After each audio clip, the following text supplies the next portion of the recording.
they didn't. The difference is in hockey, they've been doing everything they can to get to push fighting out of the game by making new rules and by pushing out the fighters. In lacrosse, it's just kind of happened naturally. Like they just stopped fighting. Well, in lacrosse, thing is, even when there was a lot of fights in the NLL, it was always the same people. It was Geoff Snyder. It was Isn't it Jeff Snyder?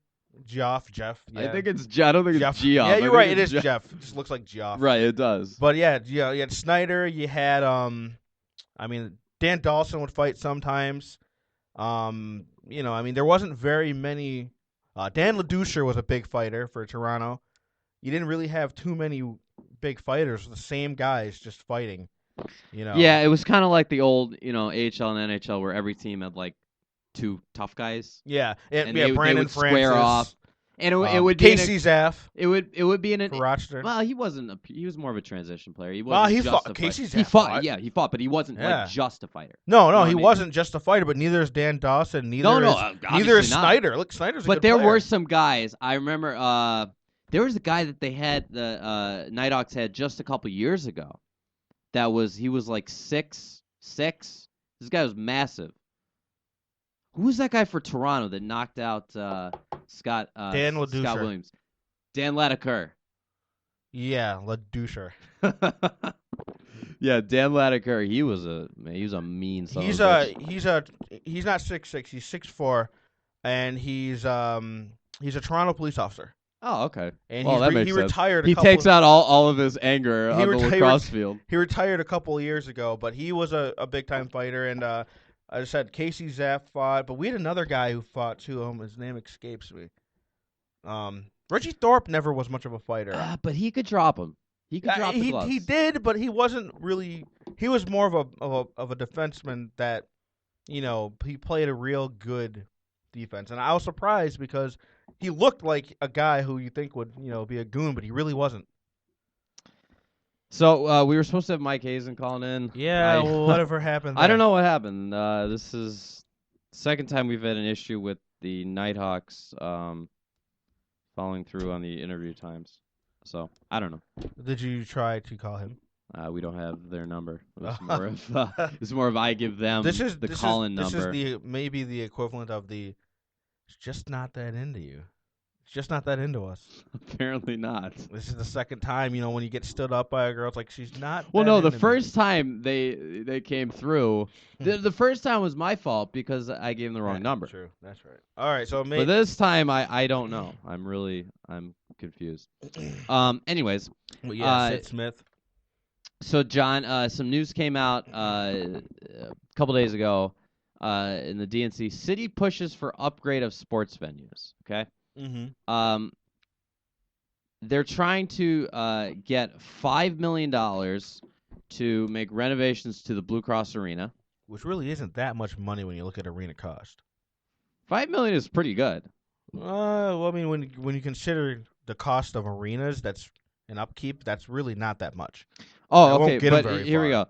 What they're really shooting for, plans for Blue Cross Arena envision a $38.5 million makeover. Yeah, that's more like it. Adding restaurants with outdoor seating, courtside clubs, party pits, and main lobby message boards with graphics, as well as an outdoor marquee. The $5 million, if they don't get the whole thing, was to install the marquee, lobby graphics, and new dashboards, repair the roof, upgrade the bathrooms, and study the rest. I have a feeling that they'll probably end up getting somewhere around 15. That's usually how things are done around here. And then for Frontier Field, Monroe County and the Rochester Red Wings have plans for a $7.5 million overhaul to install a new field, potentially add a baseball museum in the old firehouse, revamp the concourse in the suites, possibly add to the picnic areas, and improve the front gate entrance. It would mark the first major renovation in the stadium's 18-year history. I think they'll get it. Now that I really agree needs to be done. I mean, Frontier Field, it's nice, but it's getting a little bit old. And not only that, but I think people are more willing to see a revamp of Frontier Field because, I mean, it's baseball, and let's be honest, people have a soft spot in their heart for for baseball. Well, it's the oldest sport in our city. Yeah. I mean, the professional baseball has been around in Rochester since the 1880s. Mm-hmm. And whereas the one for the BCA does need some TLC, but the thing is, a lot of people just don't see it, and it looks pretty good to me. It needs to be modernized. I mean, it's almost like it's trapped in the 90s. The late, I really can't see much that needs to be done. I mean, they could do some new painting, I guess. Make the walls a little brighter. I don't know what. I mean, well, they could do that. I mean, that the walls do have a lot of scuff marks. I don't know what else. Well, I mean, it's more of a modernizing it, making it look as nice and as fresh and as good as possible. And it sounds like what they want to do is add, like big marquee, electronic signs on the outside, which would be interesting, but it's not really necessary. Yeah, you don't need it, but as I said, you want to modernize. I mean, you want to be cutting edge. I mean, having the scrolling marquees like most other places have, it isn't a bad idea to be able to showcase. There's no place in the Blue Cross that they could have that, though, because there's no separation between the first level and the second level. Think about it. All those marquees, you have to, if you go to like Cleveland or Toronto, the NHL arenas or the NBA arenas, there's a separation between the first and the second level. Yeah. That's why at Salem Stadium you can have one, because there's a separation between the 100 level and the 300 level. You know what might be an interesting idea? You know where the Hawks Nest is? You could put a small one there, but it wouldn't. They have the could. same You know effect. what? They could. You're right. That's the one place they could. That's where they have those stupid out of town scoreboards, which the Knighthawks don't even use them anymore. Yeah. The only team that uses them right now is the Amerks. See, I remember as a little kid. They used to use them a lot. Yeah, those used to be exciting to watch. I remember know. during playoff time watching them with your fingers crossed. Right. For lacrosse games, yeah. Oh, and for hockey games too. Right. And I remember like people cheering when they'd see the scores they'd like. Right. But it's like all that stuff has been lost and it doesn't happen anymore. I mean, time passes and things lose their novelty. Yeah, and not only that, but it's different era and people don't think the same way. It was fun. Now, here's the thing that bothers me about this whole thing. So, all right, they're looking for $38.5 million for Blue Cross Arena. Awesome. $7.5 million for Frontier Field. Awesome. What about Salem Stadium? That's owned by mention. That's owned by a different group. It's owned by the city. Yeah. So is Blue Cross. I thought Blue Cross was owned by SMG. No, they're the arena manager. The city owns it. That's why still when you buy a ticket, I think it still says like expansion fee $1.25. All that money's going back to the city from every ticket sold. Shalen's really out of the three stadiums in Rochester, needs the one that actually needs work is Salem. It needs it the worst. I mean, we had Dave Selinsky on last live show. I didn't want to be. I wanted to be nice. I mean, I think I said that. Can we get the scoreboards working? Yeah. If we want to be honest, the place is kind of falling apart. The scoreboards it's never finished. The scoreboards are broken. Okay. Both of them. The ribbon board's broken, and the scoreboard, the regular scoreboard, has all kinds of it's all pixelated. Mm-hmm. All right.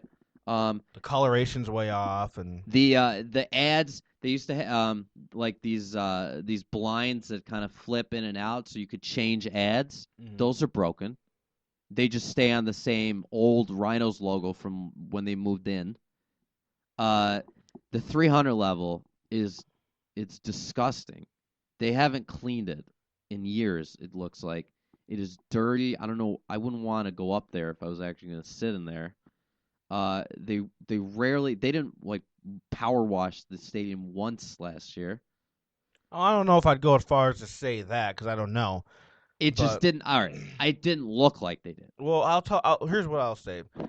The problem with Shalen Stadium is that, like I said, being on when it was first created, it had a lot of promise. I mean, they created it with the overall purpose to be expanded to 20,000 seats. Well, it never happened, thankfully. But the thing is, I mean, there's no reason right now to have 13,500. I mean, let alone 20. It is. I mean, they capped it, but they didn't really finish it. You can tell it's unfinished. They could at least do something to make it look like it's not a work in progress. It still looks like a work in progress. Yeah. Even when they a couple years ago they finally finished off the suites, they didn't finish the suites. There's still a gap between the press box and the far end of the field, the farthest end from when you walk in. They left a gap there. They didn't even finish it. Those are the things that I'm It's just these talking little about. things, yeah, that they And they don't. the benches. This is one thing that gets to me. There's benches where the top is just peeling off because they haven't bothered to fix anything. And the thing is, and I don't blame the Rhinos at all. No, I that's the blame the thing. city. The city is not putting any money into it. Exactly. They're letting it rot, literally. And okay, not only this, the turf is awful. Anyone who's played on that turf in the past year or two, referees I've talked to, players, they say the turf is really bad. It's gotten very hard, and it's discolored, and it's just not ideal at all. I mean, the turf is over 10 years old. It needs to be updated.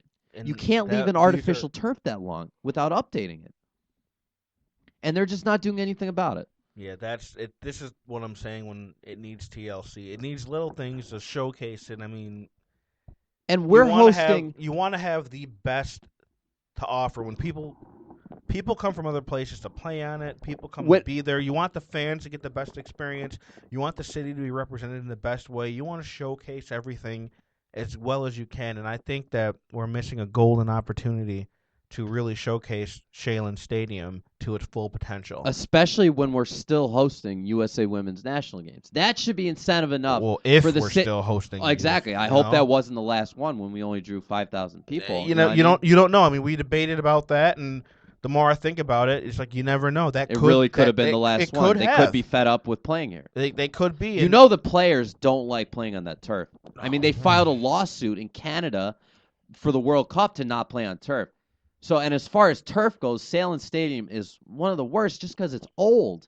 It's over a decade old. It needs to be updated. So the thing is, the reason, it may sound like harsh criticism, but the thing is, it goes deeper than just, oh, that looks like a pile of junk. It goes more to, if we want to continue getting this level of entertainment, we need to show that we are not only wanting and deserving, but we're willing to put in the work to put forth the venues for this level of entertainment. Absolutely. And I think that's something that people are missing is, how can you expect better when you don't get better? You get out of something what you put into it. Yeah. And not a and lot the city's has not really putting been put into it on the city's part. They're really I mean, the management of the Rhinos they're doing their, they're doing what they can. They're doing what they can do. So I mean, I don't want it to sound like it's like we're dogging on them. We're not, but someone is at fault, and I believe it's the city. I agree 100%. John, why don't you tell us about one of our best sponsors, our first sponsor, Leroy Discount Liquor. I'm not going to say, any sponsors love more or less than the other, but there's a special place in my heart for the first. Everyone loves their first. And, Leroy Discount Liquor, in addition to being our first sponsor, they also have some pretty great deals. Now, the holiday season's over. So, well, not over, but Christmas is over, and, you probably got some money for some gifts laying around, For $15, 15 or under, really, you can get yourself some pretty good wine. As a matter of fact, you can get some for $5.99. You can use that holiday money. You can go down to the Tops Plaza in Leroy, visit Johnny, and you can get yourself some pretty good wine. All right, sounds good. $15 and under, right? And what's the address? 128 West Main Street? Leroy, New York. Leroy, New York, in the Tops Plaza.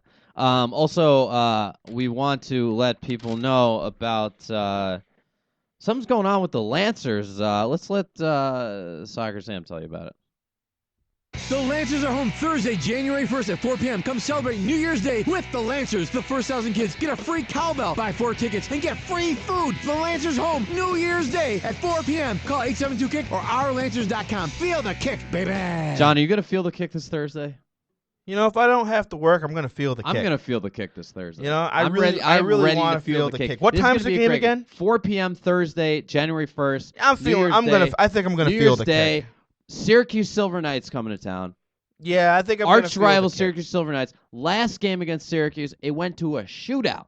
That was a great game. I watched that. I watched that on the Go Live Sportscast. That was a fantastic game. Yeah, it doesn't beat. I mean, throughway rivalry. There's one thing I really love about local sports, and that's the local rivals. It doesn't beat playing Buffalo and Rochester, lacrosse, Syracuse, and is, it doesn't beat right. playing Syracuse and, well, now soccer, but I mean hockey. Hockey, we